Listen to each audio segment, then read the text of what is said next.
trip to South Africa was a personal inner journey that couldn't have happened at a better time and enabled me to find what I didn't even know I was looking for. At first, I wasn't sure what to expect. I was very lost in myself, slightly apprehensive, and felt as if I was about to fly into the unknown. I remember even when we got to our final destination where we were camping, the sky opened and presented us with a huge thunderstorm, which illuminated how unpredictable the next 10 days were going to be. The only thing I knew for definite was that I was with a group of people, none of whom knew each other too well, and I would be taking part in safari-styled activities designed to give me a taste of another culture. But it was so much more. Almost as soon as we started exploring the bush and seeing wildlife in their natural habitat, I found myself feeling a new refreshing sense of freedom. The beautiful copper-drizzled tones of the soil and trees seen for miles was everything I could have imagined and more. As the days went by, I looked forward to sitting with everybody around the fire in Durbar and speaking about anything weighing on my mind, but mostly being listened to.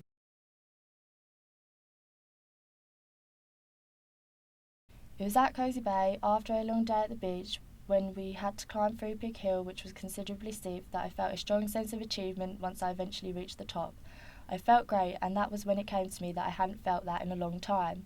It was the next day, as I was sitting on the beach, the waves of the Indian Ocean crashing at my feet, the sun kissing on my skin as I sat on the white sand, that I started to reflect on my journey, and the penny dropped that when I got home I needed to make a change. I just didn't know what that change was yet. The rest of my trip only emphasised my self-realisation, especially when we visited the local school. It was so evidently clear just how important education is for them because employment and poverty are such big problems, and it is the only way to make a change. Also, visiting the health centre and seeing the minimalistic facilities they have and how happy the children were once we got them up was really warming and beneficial for my compassionate side. This has really stuck with me because education and healthcare back home are really taken for granted, and seeing it from this perspective only solidified the need to better myself. A few nights before we left, I was sitting under the vast sky watching the stars. Infinite possibilities danced in my head of future plans, journeys, things I wanted, and I felt liberated because I'd finally regained that spark for life, which is what I really had been searching for a long time. It took for me to be taken out of my comfort zone to realise that what I was missing was inner fulfilment, which I currently did not have in my day-to-day life back home. But suddenly I could see inspiration and opportunities everywhere I looked, and the biggest challenge was going home and taking action.